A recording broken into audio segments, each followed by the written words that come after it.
Yo, la Grizzly Family, j'espère que vous allez bien. Ça me fait plaisir de vous retrouver aujourd'hui. Aujourd'hui, je suis pas tout seul, je suis accompagné d'une personne que je définirai au regard perçant. Pourquoi? Car quand vous pensez à Elizabeth Taylor dans ce rôle de Cléopâtre, oui, c'est une sacrée référence. Le film n'a pas fait l'unanimité à l'époque, mais c'est une sacrée référence. Elizabeth Taylor avait un regard tellement doux, tellement on en a envie de se reposer juste en la regardant et un sourire tellement simple, tellement gentil que c'est ce que je retrouve un peu à travers cette personne.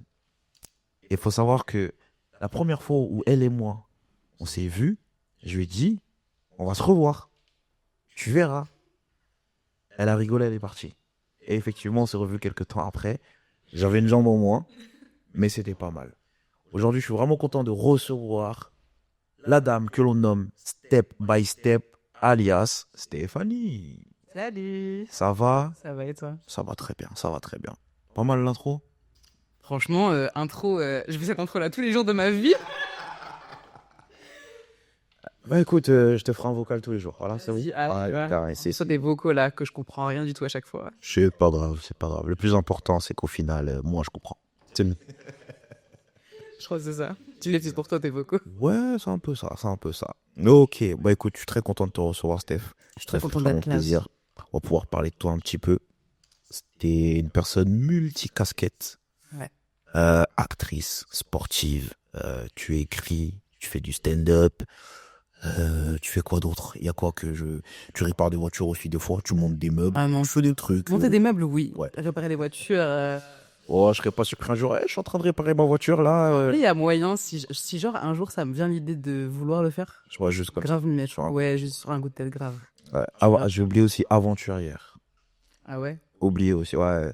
Steph, elle est capable de vous appeler à des 2h, 2, 3 heures du matin en mode, ouais, alors, je t'explique. Là, je suis là. Je dois aller là. Comment je fais? Non, c'est pas Mais comment à la c'est, base, est-ce que je peux venir? c'est Steph, comment tu t'es retrouvé là? Une aventurière. Mais vous allez comprendre au fur et à mesure qu'on va développer un peu cet échange. Prête? En pleine forme? Toujours. Ok. Alors, la première partie, on va se concentrer un peu sur la Steph d'avant. Donc, on rétro-pédale un peu en arrière. Tes 15 premières années, elle est comment, Stéphanie? Comment ça se passe? Pas le temps ou pas? Je t'écoute, je t'en prie, je t'en prie. 15 premières années, j'étais un peu un garçon manqué quand j'étais petite. Mais pas que sur les 15 premières années, je dirais sur les 20 premières années. J'étais un peu un garçon manqué, je faisais pas mal de... J'avais plus de gars potes que les filles, j'avais du mal un petit peu. Ok. Ça s'est arrangé au lycée, on va dire, mais j'avais un petit peu de mal. Et ouais, c'était...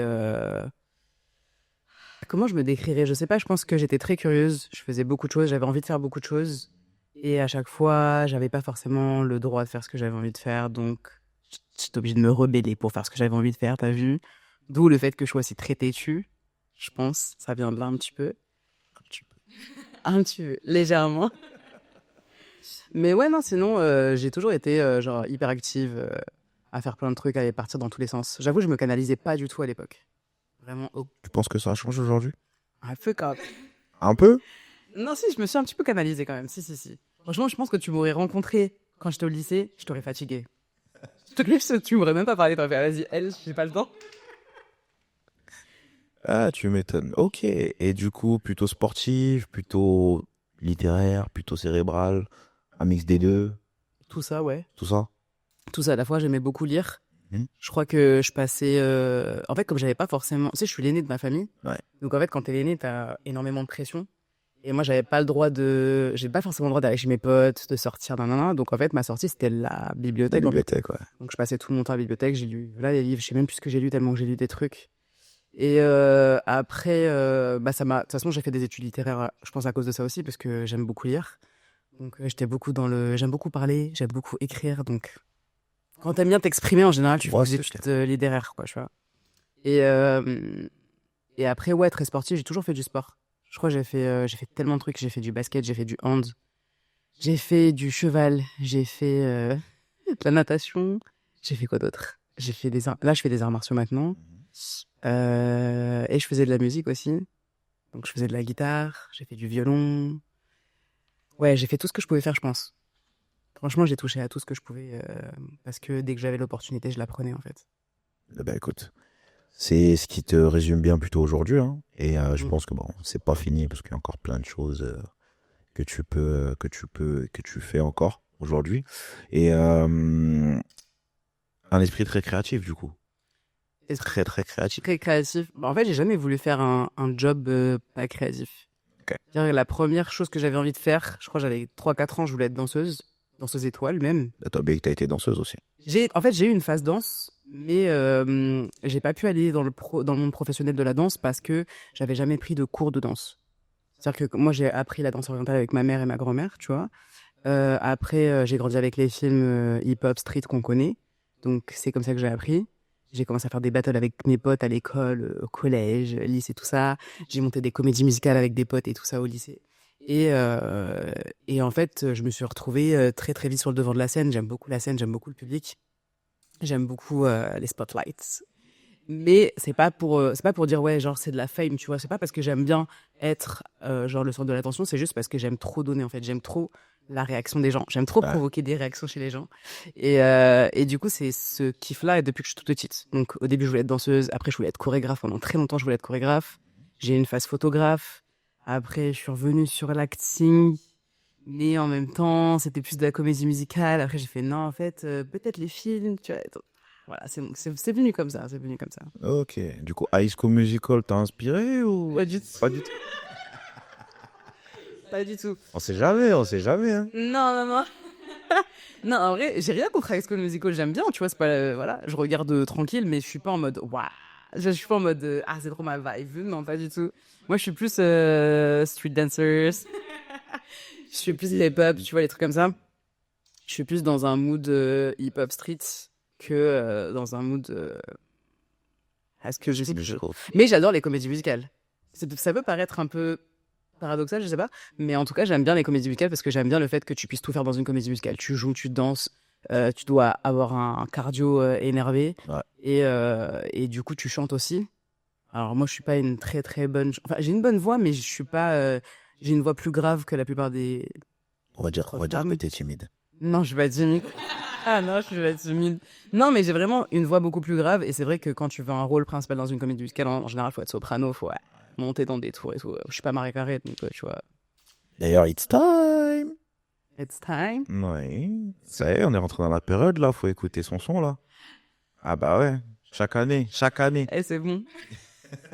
Déjà, avant même, c'est même pas en décembre, c'est avant décembre. Il peut... Ouais, non, la fin un Depuis petit peu- septembre, on a. La fin un petit peu plus tard, là, cette année. La fin un C'est petit vrai peu qu'elle a fait plus plus tard. tard que les autres années. À la fin un petit peu plus tard, cette année. C'est vrai. Mais, Mais en vrai, sa musique, elle passe grave bien dans les stories Insta, on va pas de mentir. malade, de malade. Voilà. On va pas, voilà.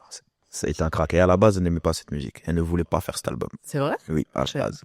Comme quoi, des fois, faut écouter son manager ou son équipe. Voilà. Mais c'est marrant que tu dis ça parce que ça rejoint aussi le côté où on a quand même vécu, nous, une époque où les comédies musicales étaient quand même très présentes. Ouais. Je pense notamment aux 10 commandements. Je pense à Romeo Roméo et Juliette, Ouais, ouais, ouais. Notre-Dame. Tu vois, c'était très, très, très présent. Et limite, tous les 2 ans, à peu près, il y avait toujours une nouvelle comédie musicale Et puis on sortait. des musiques par cœur. Et Exactement, tu vois, donc je pense que ouais, ça joue aussi, puis en vrai, c'était sympa. Ouais. Franchement, c'était sympa. C'est un autre délire, ça changeait un peu de ce qu'on avait l'habitude de voir en termes musical. Revisiter un peu les histoires et tout, donc non, franchement, c'était. Je comprends la démarche, je comprends la vibes. Ok. Et en allant petit à petit vers la vingtaine, est-ce qu'il y a des changements? Qu'est-ce qui se passe? D'un point de vue études, t'es comment? D'un point de vue études, moi, mes parents ils m'ont toujours poussé à faire des grandes études très très longues. Dans leur esprit, j'allais être chirurgienne, juge, tu vois, ce genre de truc. Moi, dans le mien, pas du tout. Moi, je crois que, en vrai, mes parents, je pense, c'est pas qu'ils sont déçus, mais c'est un peu en mode, ah, t'as gâché du potentiel, tu vois. Ouais. Parce qu'en vrai, j'avais des bonnes notes, j'étais une bonne élève et tout. Mais moi, ça m'a jamais intéressé. Je me suis toujours beaucoup ennuyée à l'école. Mhm. Et en terminale, fallait choisir. Tu vois, fallait choisir ce qu'on allait faire. Exactement. Et moi, il y avait rien qui me donnait envie. Genre, vraiment rien du tout. À part l'acting. Et ma mère, elle m'a fait, non, en fait, t'as trop peur d'aller dans une grande école et tout. J'ai fait, pardon? Non. Non, du coup, en fait, j'avais pensé à faire un peu de psycho à un moment. Et, et j'ai regardé un documentaire sur... parce que, en fait, ce qui m'intéressait, c'était la sexologie. Je sais pas pourquoi j'étais grave intéressée par ce sujet-là. Je voulais savoir ce que c'était vraiment, ce qu'ils faisaient et tout. Et j'ai regardé un documentaire dessus et j'ai fait, ah ouais, en fait, c'est grave intéressant, mais pendant 40 ans, non. Tu vois, c'était vraiment ça le truc, c'est qu'à chaque fois qu'il y avait un truc qui m'intéressait, vu que je suis très curieuse, tout m'intéresse en vrai, mais faire la même chose pendant 40 piges, je peux pas. Voilà, je peux pas. Du coup, j'ai dit non et j'ai fait un pari avec ma mère en fait. Ok. J'ai fait un pari avec elle. Je lui ai dit, écoute, c'est quoi? Je vais passer le concours que tu veux pour l'école que tu veux. Si je l'ai et que je suis en liste principale, même pas liste d'attente, si je suis en liste principale, tu me laisses faire l'école que je veux, Ok. à savoir école de cinéma. Et si je rate, je fais tous les concours de toutes les écoles jusqu'à ce qu'il y en ait une qui m'accepte. Ok. Voilà. Et qu'est-ce qui se passe après? Bah, j'ai fait une école de cinéma, donc Elle a perdu le pari. elle a grave perdu le pari de ouf. En fait, elle avait l'espoir. Je pense que en maths, je me plante, tu vois. Mais même en maths, j'ai la moyenne. Et donc, du coup, voilà. Et non, en vrai, je pense que le concours il était trop simple, mais c'était juste, c'était très basique ce qu'on demandait. Ok. Et même si on te demandait, en fait, le concours que j'ai passé, c'était vraiment, tu faisais des examens de compréhension orale. Et en même temps, tu devais préparer ton oral avec le jury. Ok. Donc, tu étais en mode double task, tu vois, double tâche.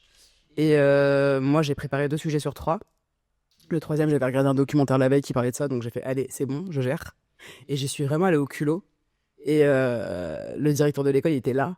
Et je me souviendrai toute ma vie parce qu'il m'a pris de haut de fou. Genre, tous les profs et même le directeur, ils m'ont tous pris de haut. Genre, mais t'es là, tu dis que t'as préparé que 2 sujets sur 3, tu te prends pour qui, je sais pas quoi. Nan, nan. Ouais.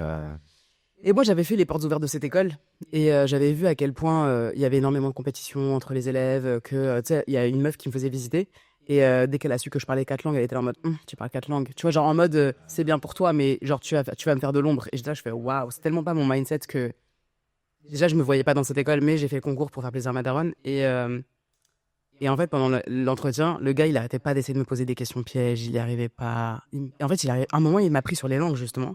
Il a commencé à me parler anglais. Moi, je fais OK, je lui réponds en anglais, il n'y a pas de problème, tu vois. Après, il commence à me parler allemand, sauf que son allemand, il est éclaté. Moi, j'ai vécu en Allemagne. Donc, à ce moment-là, je lui ai dit, je l'ai fait, je l'ai enchaîné en allemand, il a fait, non, mais mon niveau n'est pas aussi bon que ça. Et du coup, quand il a dit ça, j'ai fait, ah, tu veux jouer à ça? T'as commencé à jouer. Finir, tu vois. Ah oui. Donc, je l'enchaîne en arabe. Il était là, oh. Il a fait, OK, là, j'ai pas compris ce que t'as dit. J'ai fait, donc, ouais, tu sais, il était là, fait genre, non, mais à 18 ans, on peut pas parler 4 langues. Mais bien sûr que si. Et je connais des gens qui en parlent beaucoup plus que 4 à 18 ans. Donc, tout dépend de ton environnement, dans quoi tu as grandi et si tu as voyagé ou pas, si tu as Exactement. pris les opportunités qui se présentent à toi ou pas. Aussi. On a quand même la chance en France. Et c'est peut-être le seul truc positif que je vais dire sur la France de toute ma life. Mais non, si, vrai. Enfin, non.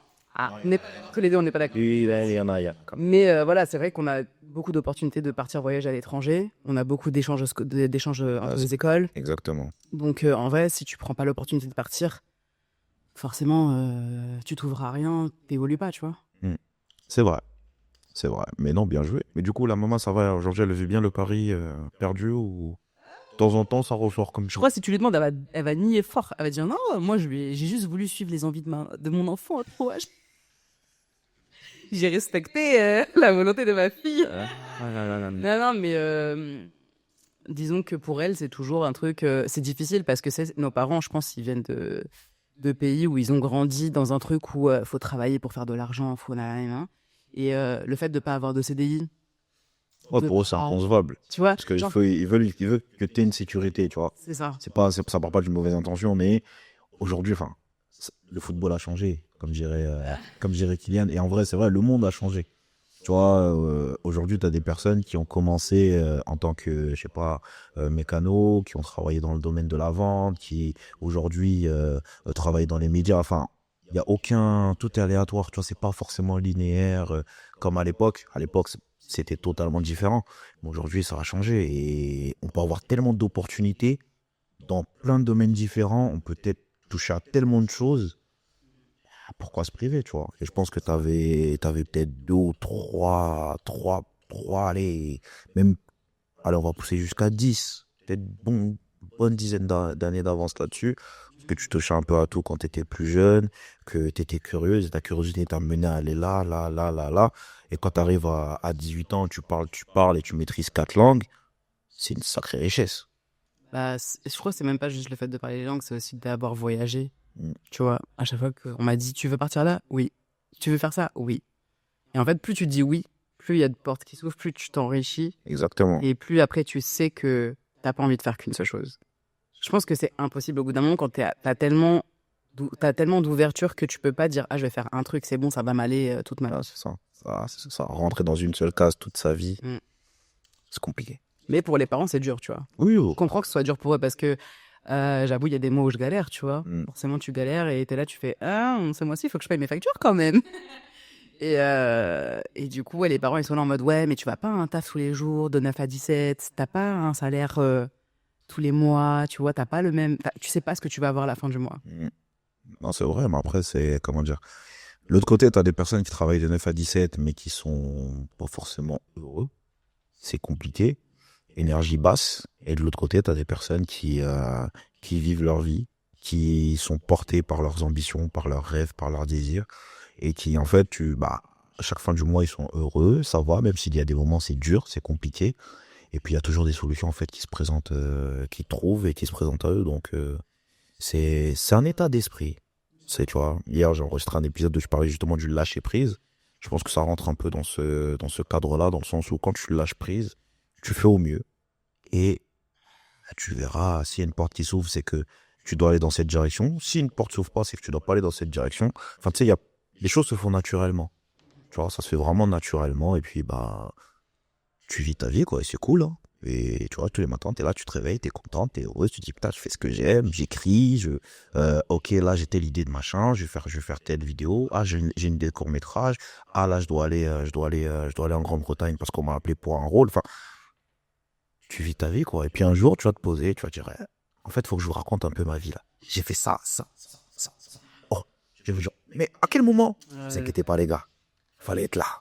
Fallait être prêt. C'est ce qui m'a fait rire dans ma vingtaine, je crois. C'est de réaliser à quel point l'âge veut rien dire. Genre, vraiment, à 23 ans, j'avais vécu plus que la plupart des gens à 45. J'étais là, je fais, ouf, ok. Et en fait, tu parles avec des gens qui sont beaucoup plus âgés. La plupart, ils sont très condescendants parce que t'es une petite et eux, ils sont là, ah, tu dois respecter ton aîné. Et en fait, tu leur parles de ta vie, ils font, ah, ok. Et Ah, mais c'est ça. ils redescendent très vite. Bah, c'est ça. Tu vois. Et aujourd'hui, ça change un peu parce que les gens veulent bouger un peu plus, aller voyager beaucoup plus, apprendre d'autres langues. Enfin, tu vois, il y a vraiment un truc, il y a vraiment une ouverture de ce côté-là qui s'est faite. Mais encore une fois, toi, tu l'avais déjà vu, tu l'avais déjà vécu, tu l'avais expérimenté. Comme tu as dit, tu arrives, tu as 23 ans, tu as plus de coffres que des personnes qui ont plus de 40 ans et qui, en vrai, sont toujours restés au même endroit, qui ont gardé les mêmes habitudes, qui ont pas développé leur curiosité. Et au final, ils sont en mode un petit peu, les matins, ils viennent au boulot, ils tirent la gueule, quoi, en mode, oh, ça va ou... Après, il y en a qui aiment leur taf, tu vois, aussi. Je pense qu'il y en a qui arrivent à être très heureux dans ce truc-là aussi de j'ai une régularité, j'ai un emploi du temps bien défini, j'ai mes petites activités, mes potes, et ça leur convient tout à fait. Et je trouve ça super pour eux, en fait, aussi. Ouais. De pouvoir moi je dis se contenter, mais de pouvoir être heureux de ce qu'ils font sans pour autant avoir besoin de plus. Et je pense que eux, c'est des gens vraiment, ils sont peaceful de ouf dans leur tête. Genre vraiment, ils sont en paix parce que ils ont pas ce truc de. Tu sais, moi, je suis toujours en mode, c'est quoi la prochaine étape? Qu'est-ce que je vais faire après? Ah, ah. Et eux, ils ont pas ça. Eux, ils sont, ouais, chill. Moi, je suis bien. Ah, c'est ça, j'ai ma petite vie. Comme eux, J'ai ma petite vie tranquille, ça me va. Ah, je suis bien là. Ça va. Et ok. Donc on est dans la vingtaine, 23 ans à peu près. Là, t'es dans quel mood, là? Tu vas vers quoi, à peu près, dans cette période-là? Est-ce que t'es pleinement, du coup, dans le cinéma, avec l'école? Ou Non. il y a plein de péripéties qui arrivent? Comment les choses se passent? Ah, moi, j'ai fait l'école de cinéma, je l'ai fait que 2 ans. La première année était top. J'ai kiffé, j'étais porteuse de plein de projets. Tout le monde voulait bosser avec moi dans l'école, c'était trop bien. J'avais une bête de réputation. Deuxième année, j'avais toujours cette réputation, mais j'ai eu affaire à un responsable de section qui était très misogyne et qui n'a pas du tout apprécié le fait que je sois grande gueule et que je dise tout haut ce que tout le monde pense tout bas. Mais de toute façon, les personnes comme ça, on les aime pas en général. Et c'est vrai que il a un peu boycotté tous mes projets Ok. en deuxième année.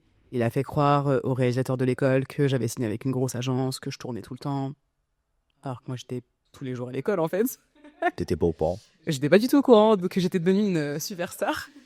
Et je l'ai découvert ça en fin d'année. En fait, j'ai découvert ça au mois de fin avril, début mai. Mhm. une fin d'année scolaire, où t'as un réal qui prend son courage à deux mains et qui vient me voir et qui me fait « Steph, je peux travailler avec toi et tout ?» Je fais « Bah oui, pourquoi pas ?» Et il me dit « Non, mais parce que je sais que t'es grave occupé et tout. » Je fais « Ah bon ? Je suis grave occupé ?» Bon. Moi, j'étais en dépression à ce moment-là, frère. J'avais fait rien de mon année, tu vois. Aucun projet et tout. Et en fait, il m'explique il m'explique tout ça et je lui fais waouh. Ah ouais, le mec, elle est jusque-là pour pas que je fasse des petits tournages étudiants. Tu vois, à quel point. Mais c'est bien parce que du coup, ça m'a aussi ouvert les yeux sur le fait que dans l'industrie, tout le monde n'est pas bienveillant. Que forcément, tu vas avoir des gens qui vont essayer de te descendre. Forcément. Et si t'as du talent, encore plus. Donc voilà. Et j'ai fait genre, je crois que j'ai fait un tournage. Ouais. Non, deux. Ouais, j'ai peut-être fait 2 tournages en fin d'année, vite fait comme ça, tu vois, parce que du coup, j'ai fait hello, je suis là en fait. Et le truc, c'est que la réputation, ça part très vite. Ouais. Tu vois, c'est comme sur les réseaux, tu publies pas de vidéos, de stories pendant 3 semaines, tu perds 15 followers, t'es là, tu fais hey, qu'est-ce qui s'est passé? Il y a encore 3 semaines, t'es gentil. Hein. Ouais, je suis gentil. Ouais, vraiment, t'es très gentil. Non, ouais, je suis très gentil, on les perd très très vite. Après, moi, je m'en fous un peu des followers, je suis pas là-dessus dans mes réseaux du tout, mais c'est vrai que ça compte aujourd'hui, malheureusement. Et on est dans un truc où, même à l'époque, quand il n'y avait pas encore trop les réseaux développés, que ça commençait, je me suis rendu compte que t'as pas besoin des réseaux pour qu'on te descende, tu vois, vraiment. Mais c'est bien, ça m'a ouvert les yeux là-dessus. Et je suis parti. Et mais ouais, à 23 ans, j'avais fait, j'étais étudiante encore. J'étais en licence, j'étais en fin de licence. Et à 23 ans, j'avais mon bébé, j'avais mon appart, j'avais bientôt ma licence. Et j'avais une totale indépendance par rapport à mes parents, tu vois, que ce soit financièrement ou personnellement. Après, bien sûr, ça reste la famille, donc si t'as besoin, ils sont là. Toujours. Mais j'étais pas du tout dans un mood acting à cette époque-là parce que je venais de divorcer. Ok. Donc t'as aussi, ça joue beaucoup, ça impacte beaucoup ta vie. Et je me suis rendu compte que j'avais mis beaucoup de côté, j'avais sacrifié beaucoup pour pousser mon homme, pour que lui atteigne ses objectifs pro. Et moi, j'avais un peu délaissé ce que je voulais pour moi-même. Je pense qu'on est beaucoup à faire ça. Tu vois, tu t'es sacrifié. Voilà. Et donc, du coup, c'est vrai que j'ai mis du temps à revenir dans l'acting, à revenir. Surtout voulu m'occuper de mon bébé, tu vois. J'avais vraiment envie de m'occuper de mon fils. Ce qui est normal. D'être là pour lui, de le voir grandir. Et puis, quand il est rentré à la maternelle, moi, je crois que j'étais en master à ce moment-là. Ok. Ouais, c'est ça. Non, ouais, première année de master. En fait, j'ai fait une première année de master où il n'était pas encore à l'école. Donc, je l'ai fait à distance. Ça m'a pas plu. Du coup, j'ai refait une deuxième première année de master. Okay. Et là, il était à l'école et j'ai fait, maman, elle va retourner à l'école aussi un petit peu. Tu vois. Donc, j'ai eu cette petite vie étudiante pendant 1 ou 2 ans. Mais c'est pas une vraie vie étudiante parce que de toute façon, tes parents, tu fais beaucoup moins de soirées que les étudiants qui sont à la fac et qui n'ont aucune responsabilité. Clairement. Et j'avais des jobs à côté pour pouvoir, tu vois, arrondir les fins de mois, tout ça, parce que quand t'es étudiant, on t'aide pas financièrement. Ouais. Enfin, tu peux avoir la bourse, mais la bourse... c'est que dalle. Voilà. La bourse, elle paye même pas la moitié de ce que t'as à payer dans le mois. Et surtout quand t'as un enfant. Donc voilà. Et j'ai eu une année surtout qui était très, très, très difficile. J'avoue, j'ai eu une année très, très difficile. Mais on tient le coup. Par contre, le truc qui m'a un peu marqué, c'était quand on m'a dit si vous voulez qu'on vous aide financièrement, vous avez qu'à arrêter vos études. Tu vois, genre, on me dit ça, c'était à la CAF, hein, on me dit ça, et je fais, mais les gars, moi, je vous demande pas 1200 € par mois. Hein, même un petit 150, je suis contente, tu vois. Ouais. En fait, même pour eux, c'était inimaginable que je sois étudiante et que je sois indépendante, en fait. Donc, je me suis pris un petit peu une petite claque, et c'est vrai que quand t'enchaînes les études, plus le rôle de maman, plus 3 jobs à côté, ça fait lourd. Ouais. Ça fait lourd. Donc, j'ai une année difficile. Je voyais pas beaucoup mon fils. Je le voyais, il dormait déjà, en fait. Presque. Ah, c'est vrai. Tu vois, on n'avait même pas 1 heure pour le dodo. Et puis après, il y a la nuit qui passe. La nuit, t'es pas forcément avec ton enfant. Et sinon, c'est bien pour l'enfant aussi de dormir seul, tu vois.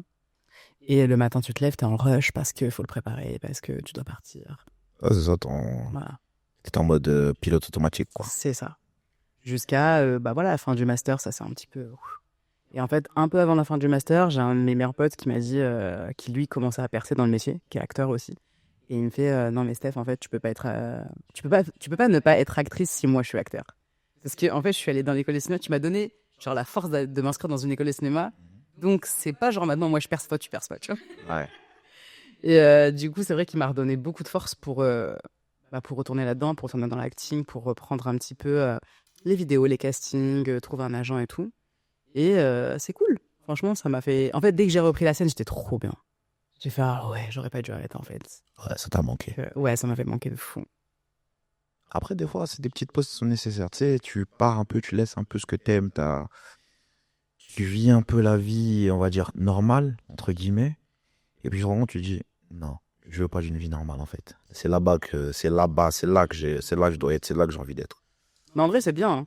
C'est bien parce que la vie normale, comme tu dis, je me suis rendu compte que ça me convenait pas du Du tout. tout. Donc quand Force. j'ai repris l'acting, vraiment, j'étais là tellement bien que... En fait, mentalement, t'es tellement bien que, en fait, tu te dis, même si c'est difficile, ce sera pas plus difficile que d'avoir un patron sur tes côtes tous les matins qui vient te dire, ah, il faut que tu fasses ça, il faut que tu fasses ça, il faut que tu fasses ça. Ouais, ça, c'est clair.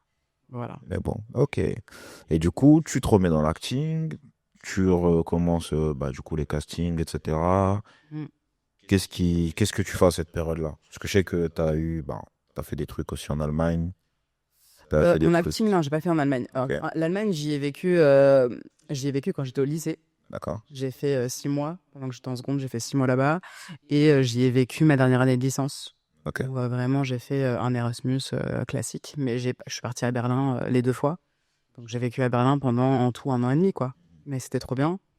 Mais j'ai jamais fait de l'acting là-bas. ok. Vraiment pas. Par contre, euh, j'ai fait de l'acting au Royaume-Uni, à Londres notamment. J'en ai fait beaucoup sur Paris en France. Et j'ai essayé un petit peu à New York, mais bon, c'était pas, c'est plus compliqué quand t'es pas américain. Tu peux accéder au casting, mais tu vas jamais être signé. Ouais, il faut jamais être, ouais. Enfin, tu vois, parce qu'en fait, tu commences forcément par des petits rôles, et en fait, même pour les petits rôles, il te faut un visa de travail, et je l'avais pas, donc voilà. Mais c'était quand même cool comme expérience. Après, en termes d'acting, au début, j'ai pas repris l'acting fort, tu vois. Genre, je faisais des petits cachets par-ci par-là, d'intermittence en France. Je voulais me faire, en fait, je voulais vraiment me faire financer une formation qui m'intéressait de fou dans une école anglophone. Ok, Je l'ai fait, ça s'est super bien passé. On a fait un showcase devant des professionnels. On avait en guest, enfin en principal guest, une directrice de casting ok. qui est assez énorme à Londres et qui m'a reboosté de fou. Genre, en fait, moi, j'ai ce truc de vraiment quand tu dois être paré à la situation dans laquelle tu sais que tu vas être, dans laquelle tu vas être. Donc, ça veut dire que quand on a fait le showcase, quand on jouait, j'étais en mode actrice. Je faisais que de jouer. J'étais dans mon rôle, dans mes rôles, parce qu'on avait plusieurs rôles. Ok. Et j'étais focus que là-dessus. Et à partir du moment où le showcase était terminé, tu vois, on est parti dans une autre salle pour faire petit apéro dînatoire avec les directeurs de casting, les agents et tout.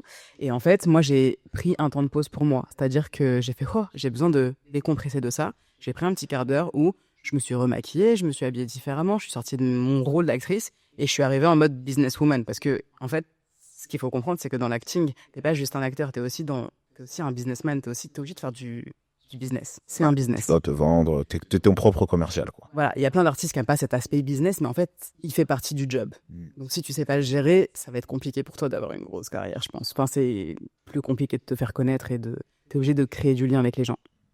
Et moi, j'arrive, et c'est vrai que je suis la dernière à être arrivée dans la pièce. Et elle m'a fait trop plaisir, puisque je suis allée vers elle en premier, vu que c'était la guest principale, tu vois. Et j'arrive, je fais bonjour, je m'appelle Stéphanie. C'est en anglais, hein, je traduis tout. Je peux pas vous la faire en anglais. Et du coup, je fais salut, je m'appelle Stéphanie et tout. Et elle me fait ouais, je sais. Et je fais, tu sais, genre, juste je sais quitter, tu vois. Et toi, t'es obligé de faire je suis ravi de vous rencontrer. Exactement, tu vois. Ça, tu peux pas faire ça. T'es obligé de rester très pro et tout. Et du coup, ça m'a fait trop plaisir. Et elle me fait, ouais, j'ai une question pour toi et tout. Je fais, vas-y, dis, c'est quoi? Qu'est-ce qui se passe? Elle me fait, pourquoi je vois pas ta tête là, en tête d'affiche partout dans le monde et tout? Je fais, mais moi, je sais pas. Pourquoi tu me dis ça? Et en vrai, j'ai pas réussi à lui expliquer pourquoi. Je crois que la seule chose qui est sortie de moi, je crois, c'est parce que je suis en France. Elle me dit, ah, comment ça et tout. Je fais, ouais, je suis en France. En France, j'ai un profil qui ne rentre pas dans une seule case. J'ai pas une petite étiquette. J'ai pas une tête cliché d'arabe. J'ai pas une tête cliché de noir. Les gens, ils savent pas ce que je suis. Et ça les perturbe. Et ils sont confus. Ils sont là, mais attends, mais t'es quoi en fait? Et le t'es quoi? Bah, en fait, moi, j'ai même pas envie de répondre à cette question parce qu'elle est complètement inutile. Et quand tu fais des castings à l'international, ils s'en fichent complètement. Ils s'en fichent Ouais, tant que complètement. tu colles au rôle. C'est ça. Tu colles un minimum, que ce soit physiquement ou même pas physiquement, même dans tes vibes, dans ton énergie, tu joues bien. T'es prise. C'est même pas que t'es prise. Déjà, t'es pris pour les castings. Parce qu'il faut savoir, à l'international, c'est pas du tout comme dans un pays. Dans un pays, il t'es contre 500, 1000, 1200 personnes. Ouais. À l'international, t'es contre 8000, 10 000, 12 000 personnes. C'est Donc pas quand pareil. t'es pris pour un casting, c'est vraiment genre t'es là. Tu vois, t'es vraiment dans le haut du panier de ce que eux ils recherchent pour Ouais. le rôle. Donc quand t'as un casting à l'international, c'est que vraiment ton profil, tu sais que dans tous les cas, tu peux percer. Tu vois ce que je veux dire? Ouais. Donc Marche. forcément, j'ai visé l'international. Ok. Et donc là, cette période-là, on est à peu près en termes de temporalité, on est où? La formation est en fin 2019. Après, elle m'a dit, il faut absolument que tu partes à Londres, tu vas direct signer avec une agence, c'est sûr et tout. Il y a eu le Covid. Ah, le fameux. Le ou la Covid? Covid, voilà, c'est bon. Non, il y a Congolais. eu la pandémie. Mhm. Donc, Covid a fait que les frontières se sont fermées, je pouvais pas partir. Et puis, de toute façon, même si j'étais partie, ils m'auraient renvoyé en France. Ouais. Et du coup, j'ai attendu que les frontières se rouvrent, 2021. Donc, t'as plus d'1 an quand même qui est passé. C'est beaucoup dans le domaine du beaucoup. cinéma. C'est beaucoup, en sachant que sur cette période-là, les castings, il n'y en avait pas non plus. C'était hyper compliqué. Il fallait créer du contenu pour essayer de continuer à travailler son acting, à être là. Et quand les frontières se sont rouvertes, je suis partie direct. Ok. Je suis vraiment partie direct. Je suis partie pendant 3 mois. J'ai trouvé une agence en 2 heures. Vraiment, c'était incroyable. Alors même moi, j'y croyais pas. T'es à Londres, ça me surprend même. Non, et le pire, c'est que c'est même pas une petite agence. C'est vraiment genre une agence, elle est bien, tu vois. Ouais. Je suis ok, d'accord. Et du coup, ça m'a fait grave plaisir parce que mon agente, elle était à fond sur. Enfin, elle était vraiment à fond avec moi, quoi. Elle était là, ouais, franchement, j'ai trop aimé tout ce que t'as fait. Ok, trop bien. Et le truc, c'est que moi, j'enchaîne. En fait, j'enchaîne. Moi, chaque fois que je fais un truc où ça part et tu te dis, ouais, c'est bon, c'est ça, c'est l'opportunité. Il y a un truc qui vient, qui te remet, attends, calme-toi, c'est pas encore le moment. Patiente encore. Une épreuve. Voilà, toujours, toujours, toujours. Ma vie, c'est que des épreuves. Mais en vrai, ça bien, ça forge, tu vois. Ça me dérange même pas. Et en fait, ce qui s'est passé, c'est que il y a eu le Brexit. Oui. Au moment où j'étais à Londres, ça venait d'être acté, en fait. Hmm. Et du coup, j'avais demandé une autorisation pour rester sur le territoire, travailler là-bas. Je me suis dit, vas-y, au pire, on s'installe, tu vois, c'est pas grave. Et ils m'ont fait, non, ça fait plus de 6 mois que t'es pas venu sur le territoire, donc non. Et je fais, mais les gars, les frontières étaient fermées. Ouais. Vous voulez que je casse les frontières? je vais casser l'Eurostar pour venir? Ah non, ils ont été sans pitié. Ils ont été sans Ah, mais pitié. clairement, la personne de téléphone, elle m'a fait, not my problem. J'ai fait, C'est gentil, merci beaucoup. donc, obligé de rentrer en France. Ok. Mon agente, je lui ai dit, elle m'a dit, t'inquiète, on va se débrouiller et tout, parce qu'en fait, on connaissait pas encore trop toutes les conditions Hmm. pour que des étrangers viennent bosser en UK, Ouais. en Royaume-Uni. Et en fait, ça m'a vraiment, vraiment, vraiment fermé beaucoup de portes. C'est-à-dire que janvier 2022, j'ai un call avec elle et elle me dit, en fait, le Brexit, Chaud. chaud de fou. En fait, j'ai plus le droit de travailler sur le Royaume-Uni du tout. À part si la prod décide de me faire les papiers du visa. Et ils aiment pas la paperasse, les Anglais, donc c'est mort. Voilà. Pour faire les choses très très courtes, tu vois.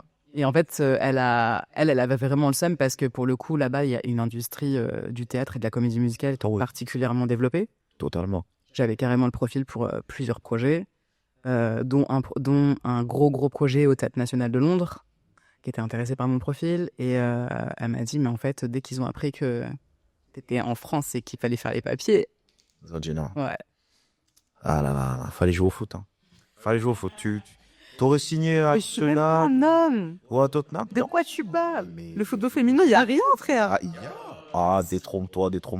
Non, c'est pas les mêmes contrats, c'est pas les mêmes conditions, c'est pas la même Non, mais- fame, c'est pas du tout pareil. Arrête. Ouais, mais aujourd'hui, quand même, surtout en Angleterre, ils ont très très bien développé le football féminin. Et ça fait plaisir parce que tu vois des joueuses qui vivent de leur passion et qui vivent très bien de leur passion. Eh ben, c'est Bon, trop bien. c'est pas comme les hommes, mais quand t'as 30, 40 ou 50 cas par mois qui rentrent, c'est déjà pas mal. Bah, espérons que ce soit plus dans les années qui viennent, et pas qu'en Angleterre et Ça va venir. Ouais. Vous inquiétez pas, ça va venir. Les sponsors, les machins, vous inquiétez pas, ça va venir. Après, c'est juste avec le club, hein. Tu vois les autres trucs à côté, Ouais. sans compter les trucs à côté. Oui, bien sûr. Mais ok, donc du coup, tu reviens en France. Je reviens en France et je suis toujours avec mon agente. Hein. Elle m'envoie que des castings internationaux, du coup. Ah, mais t'étais avec elle jusqu'à peu, là. Enfin, Toujours avec elle. Toujours avec elle, ouais, c'est Toujours ça. avec ok. elle, je suis toujours avec elle. Ça, c'était en 2021, tu vois, donc je suis toujours avec elle. J'ai eu un très très gros casting cet été. Ils ont pris une actrice très connue à la place. On veut des noms. Mais... Parce que... Non, mais je suis trop contente parce que c'était vraiment un très gros casting avec Omar Sy en affiche. Donc, j'étais vraiment en mode waouh, j'aurais pu être. Genre, t'aurais pu être le binôme d'Omar pendant... De ouf, de ouf. C'est que Donc, franchement, ça m'a fait trop plaisir de juste passer un casting comme ça. J'étais en mode waouh, ok, là, ça commence à être sérieux. Et du coup, c'est vraiment les directeurs de casting qui voient ces vidéos-là, même s'ils voient que la vidéo du casting et que t'es pas pris, ils voient. Il faut Pareil, donc ils voient ce que tu veux, quoi. C'est vraiment... Non, mais c'est bien. Ok, ça marche. Du coup, là, on est rentré dans la trentaine. Ah bon? Covid, Brexit, toujours maman, ça bouge pas. J'espère. Toujours, Attends, quand même. Tu fais peur, toi. toujours full création, toujours full casting. Ok. Il y a un truc qui arrive dans ta vie, enfin, ou c'est toi qui vas vers lui, je sais pas, tu vas me le dire. Le stand-up. Waouh, ouais. Ah, le stand-up, c'est pas... Je crois que c'est les deux. C'est pas lui qui est venu, c'est pas moi qui suis allée. Non, ça a été une connexion naturelle. Même pas, enfin, je sais pas si c'est naturel. En fait, ça faisait plusieurs années que mes potes me disaient vas-y, fais du stand-up, lance-toi et tout, t'as trop un profil stand-up et tout. Et moi, le stand-up, ça me faisait peur de fou. Ok, pourquoi? Parce que l'acting, c'est quelque chose, le stand-up, c'est autre chose. Franchement, la plupart des acteurs feraient pas du stand-up, je pense. C'est vraiment un autre exercice qui est complètement différent. Et je sais qu'il y a beaucoup de stand-uppers qui veulent être acteurs, mais c'est aussi un autre métier, il faut savoir. Faut pas juste se lancer dans l'acting parce que c'est bien d'être acteur, tu vois. Et en fait, le stand-up, c'est tout bête, c'est un comedy club qui a commencé à me suivre sur Insta. D'accord. Et moi, j'étais en mode, pourquoi il y a un comedy club qui me follow? Genre, c'est quoi ce bail? Et je leur envoie un message. Et le mec, il me fait, ouais, je suis en train de monter un nouveau plateau. Si t'as envie de faire partie du truc, viens et tout. Je fais, mais j'ai même pas de vidéo comique sur mon Insta. Il fait, ouais, je sais pas, j'aime bien ta vibe, j'aime bien ton énergie et tout. Ok. Et donc, de là, je commence à préparer. Ça, c'était fin 2023. Ah, c'est ça. Et je commence à préparer un sketch. J'avais déjà écrit des sketchs, mais j'avais jamais joué mes sketchs parce que pour moi, c'était pas à la hauteur, tu vois. Donc là, je réécris fort un sketch. À l'époque, j'étais dans un collectif d'acteurs et du coup, je joue un petit peu devant eux pour essayer de voir ce que ça donne. Il faut attention, tu parles trop vite. Tu sais, ils me donnent des petits conseils et tout. C'était cool, franchement, c'était vraiment. Ça m'a rassuré un petit peu de bosser avec eux en vrai. Et je fais ma première. Et là, gros stress parce que les gens avant moi, ils font pas forcément beaucoup rire. On est beaucoup sur le line-up, on est 11, je crois, ce soir-là. Ah, donc, grosse pression. Moi, l'organisateur, je lui avais dit, c'est ma première fois. Donc, il me dit, ok, bah, je te mets en milieu de line-up, comme ça, les autres, ils peuvent chauffer la salle avance. Donc, en fait, je vois qu'ils chauffent pas tant que ça. Je me dis, ah. Tu sais, en fait, c'est chaud. En fait, ils ont décidé, je crois, les deux personnes avant moi, ils ont décidé de faire du test de sketch. Ah. Donc, ils savaient pas si ça allait faire rire ou pas. Et du coup, ça a pas forcément pris. J'ai fait, oh, waouh. Genre, presque, c'est à moi. En fait, j'avais l'impression d'être la première à passer. C'était vraiment très, très dur. Et je me suis dit, vas-y, c'est quoi? Il y a beaucoup de gens qui sont venus. Moi, j'avais une douzaine de personnes qui étaient venues pour moi. Ok. Que j'avais pas du tout envie d'avoir, mais c'est eux, ils se sont arrangés entre eux, ils sont venus. J'ai fait, ok, d'accord. Pas du tout la pression. Au début, j'allais pas en parler. En fait, j'en ai parlé à une personne qui m'a fait, ah, mais c'est trop bien. Et elle en a parlé à une deuxième personne. Et après, je fais, bon, les gens, ils veulent savoir, vas-y, je le dis, tu vois. J'ai fait boule de neige. Et du coup, il y en a qui sont venus. Et je me suis dit, au pire, mes potes, ils vont rigoler. C'était vraiment ça mon mindset. Je me suis dit, hey, tu sais quoi? Tes potes, ils vont rire. C'est le principal. Voilà. Et donc, j'arrive, je me lance, très stressé, je me lance. Et je leur dis, ouais, les gars, c'est ma première fois et tout ça. Je commence, ouais, ils me chauffent, ils m'applaudissent et tout. Je fais, vas-y, c'est bien. Ça donne de l'énergie. En vrai, quand le public applaudit, ça donne une énergie de fou, j'aime trop. Et du coup, je commence à rigoler. J'avais conscience que je parlais vite, mais j'arrivais pas à ralentir. Je pense que le stress, Ouais, tu étais tellement dans... ça te booste trop, quoi. Et je fais mon sketch, et en fait, au bout d'un moment, j'entends des rires. Je vois, c'est bon, c'est mes potes, ils rigolent, je suis tranquille. Je commence à être un peu plus à l'aise et tout. Et en fait, je vois les gens devant moi, ils rigolent, et les gens devant moi, je les connais pas. Là, tu dis, Et je fais, c'est pas mes potes. Il y a un petit problème, là. C'est pas mes potes. attends, il y a des gens que je connais pas qui rigolent. Et du coup, ça m'a fait kiffer. Et en vrai, j'ai même fait des applaudissements sur des vannes et tout. J'étais grave contente. Je fais, ah, purée, ça marche. Et ça m'a donné envie d'en faire plus. Donc, ouais, la première année, j'étais à fond. Je faisais grave des plateaux. Toutes les semaines, j'étais à fond sur tous les plateaux de Paris et tout. Je suis sortie de Paris. J'ai fait Lille, Le Mans, Strasbourg. J'ai vraiment essayé d'aller partout où je pouvais. Le Havre, Rouen et tout ça. La Belgique, c'était cette année. J'ai fait la Belgique cette année. C'était trop bien. Et j'espère que je vais y retourner. Et voilà, franchement, non, c'est trop, trop bien. J'ai commencé le stand-up en anglais aussi l'année dernière. C'était vraiment cool. Je me trouve même plus drôle en anglais qu'en français. Mais bon, j'ai pas la même vibe en anglais, c'est bizarre. Mais j'ai pas la même vibe en anglais. Des fois, ça s'explique pas. Des fois, c'est comme ça. Je peux pas te dire pourquoi, j'en sais rien. Moi non plus. Voilà. Voilà. Bah. Tu m'as jamais vu jouer en anglais, tu peux me dire? Mais je t'ai vu en français. Tu m'as vu en français. Je t'ai vu en français. Et c'était très drôle d'ailleurs. C'est vrai? Ouais. Cool. Ok, bah. Du coup, le stand-up continue, est toujours là, ça ne bouge pas. C'est un peu plus faible dans le sens où j'avais un spectacle entier que j'ai joué l'été des JO. Je suis une ouf, moi. Hey, quand c'est pas la vie qui met de la difficulté, c'est moi je mets de la difficulté dans ma vie. Mais j'ai fait pendant les JO, c'était très dur de remplir une salle. Je me suis rendu compte à quel point c'était dur de remplir une salle.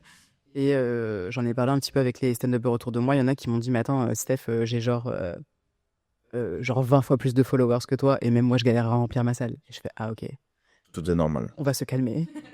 Vraiment, ouais, ouais. Donc, c'est pas que je continue pas, je continue parce que j'adore ça. Mais là, j'avoue, mes dernières scènes, ça a plus été du stand-up chrétien. Ok. Ouais, on va dans les communautés chrétiennes, on fait du stand-up chrétien. Et c'est très drôle et on s'amuse beaucoup. Donc, franchement, voilà. Je fais un petit peu de promo.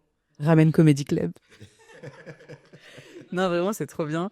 Et on n'est pas beaucoup, mais on se soutient vraiment beaucoup les uns les autres. Et c'est vraiment cool de pouvoir bouger et de pouvoir voir qu'il y a d'autres gens qui, en fait, aiment ça. Et en fait, ce que j'adore le plus, c'est qu'il y a des gens qui sont même pas forcément chrétiens qui viennent nous voir jouer.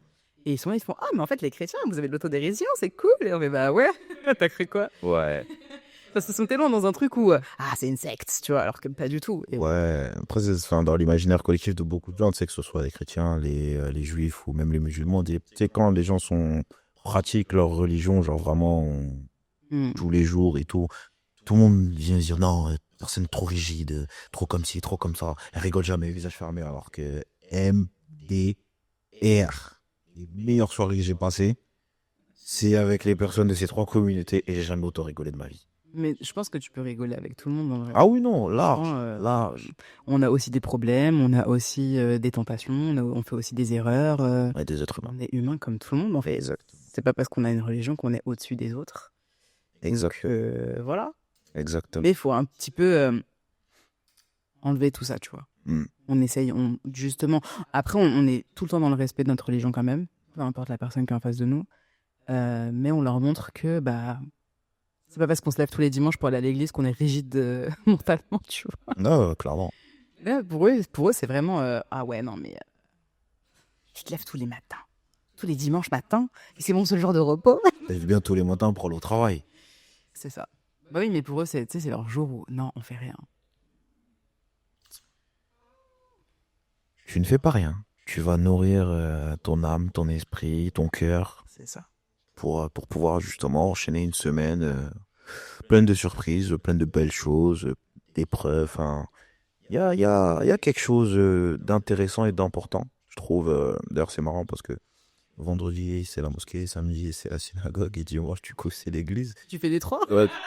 Non, mais tu vois, je fais pas les trois, tu vois, mais quand tu regardes ça, tu te dis, ah, quand même, c'est assez marrant, en fait, ça se suive. Et tu vois que, bah, après, même, pour enchaîner le reste de la semaine, les gens sont plutôt, ça va. Tu sais, genre, ah, je suis parti, j'avais besoin de ce moment pour moi, pour parler à mon créateur, pour me ressourcer, tu sais, même le prêche, bah, ça peut être le prêche de l'imam, le prêche du rabbin ou le prêche du prêtre ça m'a redonné de la force, tu vois. Vraiment un truc, j'avais besoin de ces mots-là.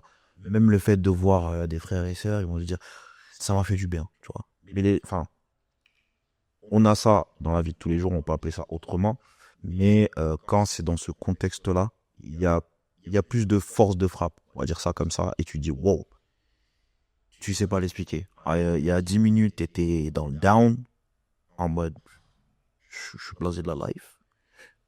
Tu ressors, la vie est belle et je suis bien, et vas-y, on y va. Donc ça, c'est ultra important. Il y a ça, il y a aussi. Après, moi, je sais que je fais beaucoup de prières à la maison, donc forcément, à la maison aussi, j'ai ce truc de ah, je vais pas bien, je prie, ah, je me sens mieux. Oh, bah, c'est ça. Je lis la Bible, ah, je me sens mieux. Exactement. Je pense que la foi te donne énormément de force de toute façon. Peu importe ce que les gens en disent, qu'ils soient critiques ou pas de ça. Ah oui, clairement. Ma foi m'a porté vers tellement de choses que je pense que sans la foi, j'aurais été en burn-out tellement de fois, j'aurais été en dépression tellement de fois, j'aurais pas fait tout ce que j'ai fait aujourd'hui.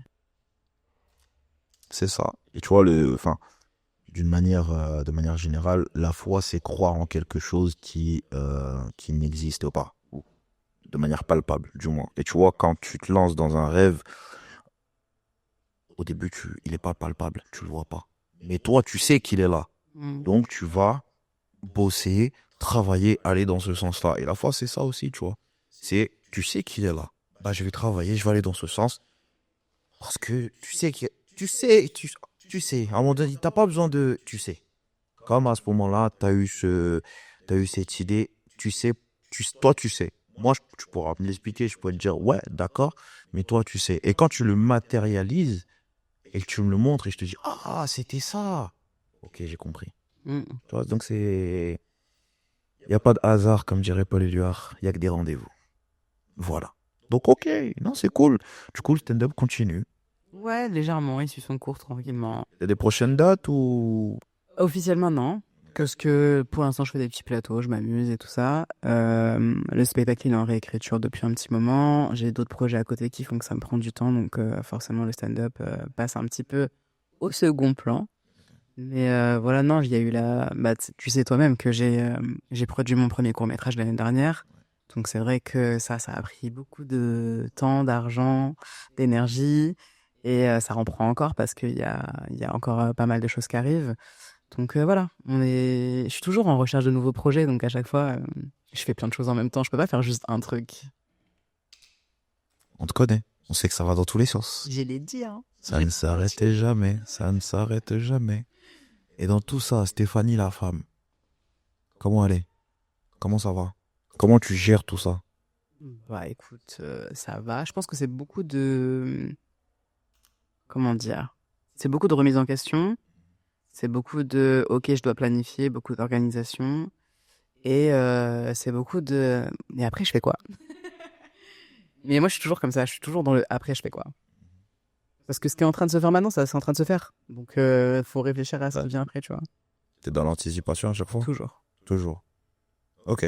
C'est pas pour contrôler ce qui va se passer ensuite, c'est justement pour pas contrôler, pour pas être dans le contrôle de ce qui se passe actuellement, tu vois.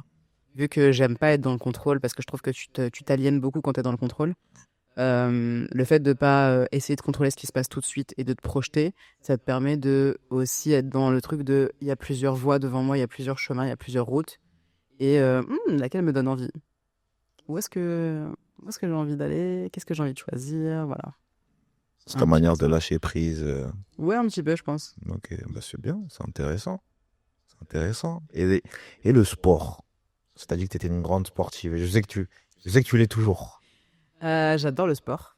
Là, je fais des arts martiaux de manière très régulière. Et puis, après, il y a les entraînements à côté, tu vois, la salle, tout ça. Bon, la salle, ça commence à me saouler. Je crois que je vais revenir au sport chez moi. J'étais bien chez moi. C'est à cause de toi que je me suis inscrite à la salle en plus.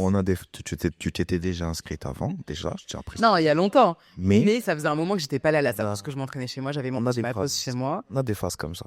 Et après, tu m'as remis dedans là.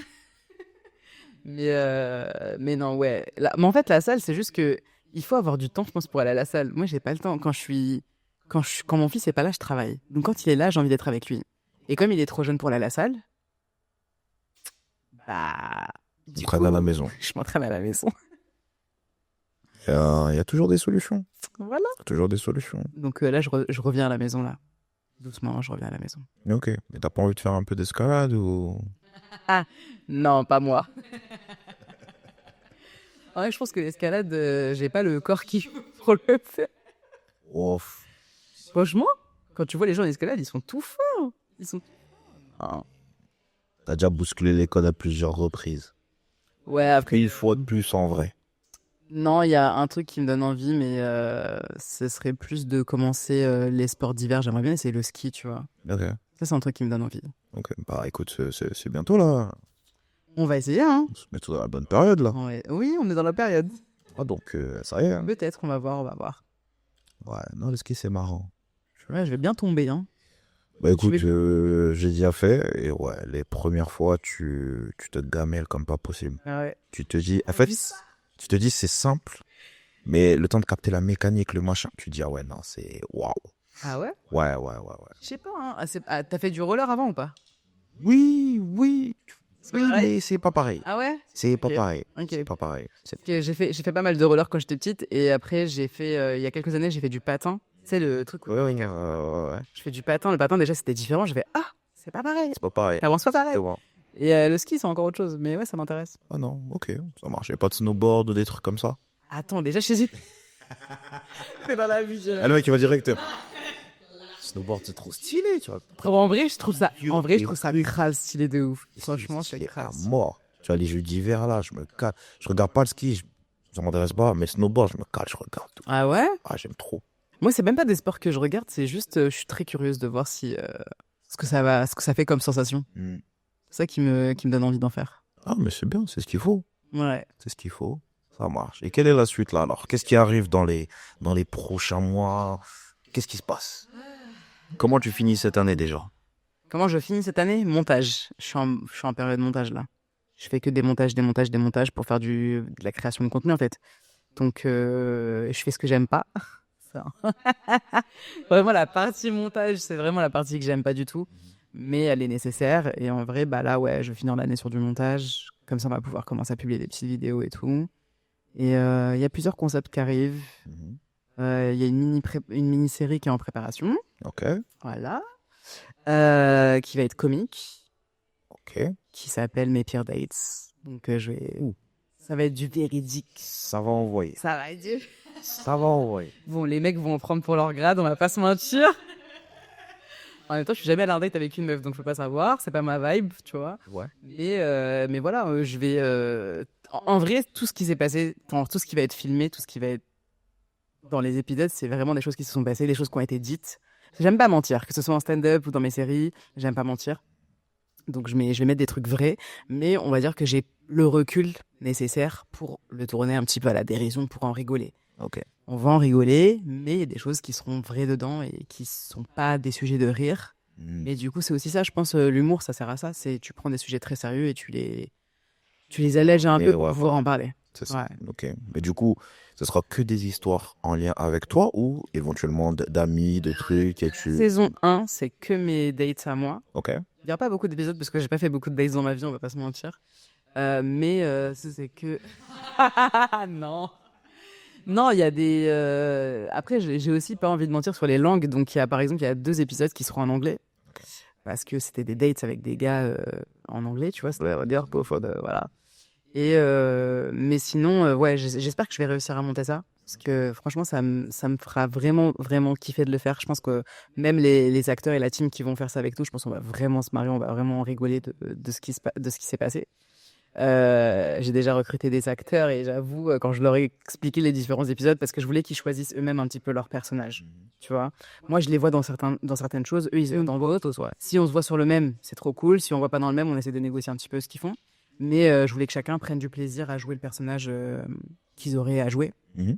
Et en fait, c'est grave drôle parce qu'ils étaient élèves, mais vraiment, ça devait vraiment arriver. Il y a vraiment des gars qui t'ont fait ça, je sais, ouais.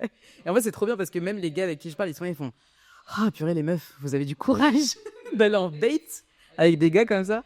Et moi, je pense que j'ai vraiment eu des dates où je me dis, mais en fait, je suis tellement curieuse que même quand je sais que c'est pas un gars pour moi, je reste.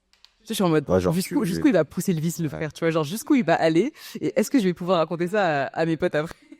Ah, comme t'as dit, hein, tu t'assois, t'écoutes les meufs parler de leur date, tu dis, ah ouais, genre ça existe, c'est possible? C'est chaud de ouf. Ouais, on peut être surpris par nos amis les hommes. Ouais. Donc voilà, il y a ça. Il y a une petite chronique qui va sortir la fin d'année avec une pote humoriste. Où on est en mode de réaction sur des séries, sur des films, on discute de ce qui se passe dans la série ou dans le film, on rigole, voilà. On est là pour juger, t'as vu?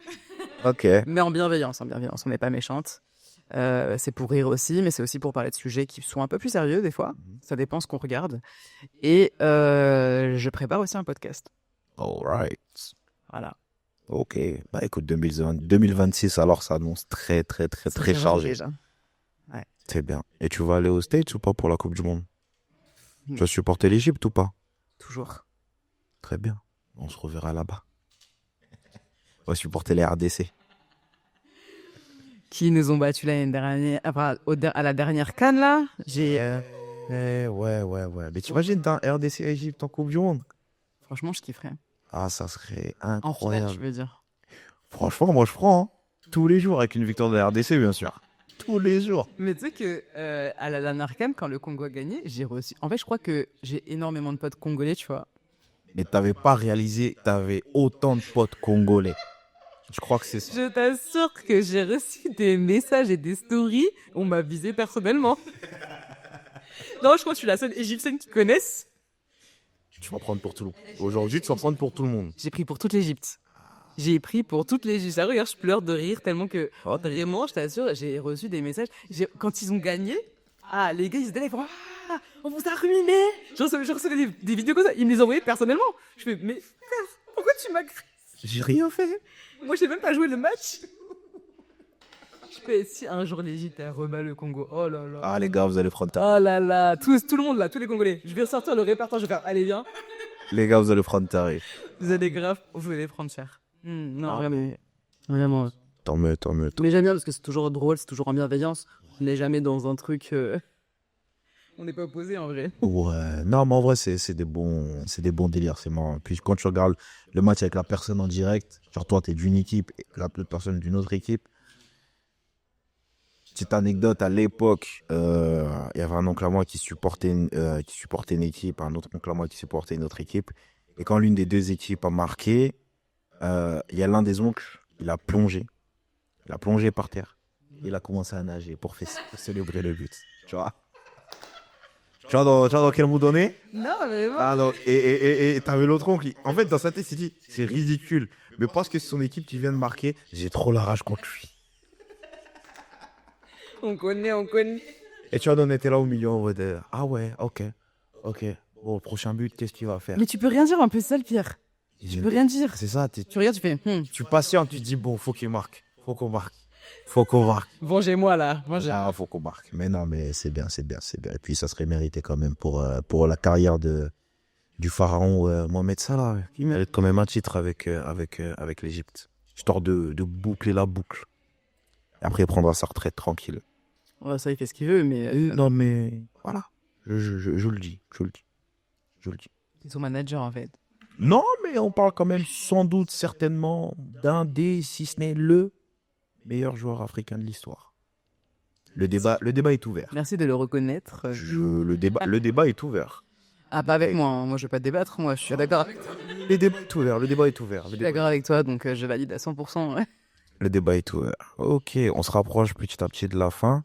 Ma chère Steph, déjà merci beaucoup pour toutes ces anecdotes et de t'être livré. Est-ce que tu aurais un mot de la fin qui te traverse l'esprit? Moi je veux revenir sur ce que tu as dit au début quand tu m'as présenté. Tu as commencé à dire ouais, la première fois que je l'ai vu, j'ai dit on va se revoir. Elle a rigolé, elle est partie. Non, on va expliquer l'histoire. Parce que ce qui s'est passé, la vérité, c'est qu'on était dans une soirée networking. Une soirée networking, c'est pour faire du réseau professionnel, d'accord? Et on a un pote en commun qui est réalisateur et qui me fait Steph, viens, faut trop que je te présente quelqu'un et tout. Moi, je me dis trop bien, il va me présenter quelqu'un du business. Parce que moi, quand je vais dans les soirées networking, je suis en mode business, d'accord? Je suis un requin du business. Et je suis pas en mode là, je suis pas là pour me faire des potes. On va pas se mentir. Et c'est pas, il me présente, il me fait ouais, Serge, Stéphanie. Je fais ouais, ok, salut, ça va, qu'est-ce que tu fais? Ça, il me fait quoi? Il me fait je suis coach sportif. Pardon, dans ma tête. Dans ma tête, j'ai fait. Tu m'intéresses pas. Tu me sers à quoi? Tu me sers à quoi ici? D'ailleurs, j'ai fait, mais il sert à quoi lui? Non, t'es coach? C'est bien, hein, c'est bien. Salut. Là, tu as fait, on va se revoir. Hein. Je fais, ouais, bien sûr, ouais. Je suis partie, pardon. C'était pas contre toi, Serge. C'était pas contre toi. Non, ça va. Voilà. Après, t'as vu, on s'est revus à une autre projection, un festival. D'ailleurs, quand on s'est revus au festival, on s'est regardé en mode, je t'ai vu quelque part, toi, mais j'arrive pas à resituer où. Je me suis souvenu de ton blaze Insta quand même. Et je me suis dit, ouais. En plus, il m'a vu, il me fait, ça follow pas back, hein. Je fais, ça fait la resta. Voilà. Mais du coup, Serge est sympa, donc. C'est gentil. Voilà. On se parle bien. Et puis, il connaît des gens dans le business aussi, c'est pour ça. C'est la meuf, elle reste focus. En vrai, on a tapé des grosses barres. C'était grave agréable. Et voilà. Non, c'était bon délire. C'était bon délire. C'était bon délire. Et puis oui, bon, je connais des gens dans le business, c'est dit, enfin, c'est un bien grand mot. Mais c'est vrai qu'on a pas mal de personnes en commun, Ouais. en vrai de vrai. Et ça, que je te montre, bah, déjà que le monde est petit, mais le monde du cinéma encore plus. Et je suis toujours pas acteur. Et je n'ai pas envie de devenir acteur. Mais je peux vous préparer pour vos rôles, si vous le voulez, avec grand Physiquement. plaisir. Exactement. Physiquement, il vous prépare pour les rôles et tout. Exactement. J'ai D'ailleurs, déjà fait une séance de coaching avec lui. quelques faits Et des c'était très bien. On en a fait plus, même on en a fait 2. peut-être 3 ou 4, je pense. Non, je ne m'avais pas allé aussi loin. Je suis. Non. Ah, si, il y a une. Ici, parce que même il y en a une où tu avais filmé. Même j'ai fait. Ouais, je l'ai filmé toi. Oui, mais on s'entraînait quand même en fait. Donc je Oui, crois- oui, ouais, c'est on bah, monte peut-être trop. peut-être 3, peut-être 3 alors ouais, peut-être 3 séances. Mais elles étaient vraiment cool, elles sont complètes et moi je suis une tête dure. Stéphanie, En fait- Stéphanie, tu dois faire ça. Pourquoi en fait? Bah moi j'aime bien comprendre pourquoi je fais les choses. Si tu fais ça, c'est parce que ça, c'est parce que ça, c'est parce que ça. Pourquoi? Non, c'est pas vrai. Non, Oui. tu mens. Oui. Non, tu mens. Oh, À un moment non. donné, C'est pas vrai. je t'ai regardé. Et même là, t'as vu dans mon regard, t'as dit, Non, c'est pas vrai. t'en as marre? J'ai dit, Non, c'est pas pour ça. J'en ai- Ce qui s'est passé, c'est que tu m'as demandé de faire un truc que j'avais pas envie de faire. on est loin, loin. Oui, mais Moi quand je veux pas faire un truc, je le fais pas. je suis le coach. T'es qui? Vous aussi, vous attendez l'ouverture de Fitness Park? Ah non, moi, je suis coach. Je suis le coach. Voilà. Ok. Non, mais en vrai, c'est bon délire, c'est bon délire. Steph, toujours bon délire. Et franchement, non. Franchement, ça fait plaisir de t'avoir reçu. Merci beaucoup Ça pour m'a fait très l'invitation. plaisir de venir aussi. Il y aura la suite. Je sais Ouais, pas encore quand tu quand, veux. mais on se fera un épisode 2. Quand tu veux. Force pour 2026. On a hâte de voir ces projets-là. J'ai hâte de gaulerie aussi. Et je t'enverrai des réactions. Oh, il a dit ça, t'as vu, là. La CAN qui arrive aussi bientôt, la Coupe du Monde. Ouais. Écoute. Là, on va pas être potes. Ou pas, ça dépend. Ça dépend. On supporte tous les pays africains, il n'y a pas de problème avec ça. Oui. Donc non, ça promet, ça promet. La Grizzly Family, cet épisode s'achève. Merci beaucoup de nous avoir suivis. Merci encore à Stéphanie d'être venue. Merci. Prenez grand, bien soin de vous. Profitez bien des vôtres, c'est très important. N'oubliez pas, viens on joue, viens on s'aime, viens on se pardonne. Et on s'attrape très vite pour une nouvelle vidéo. La bise!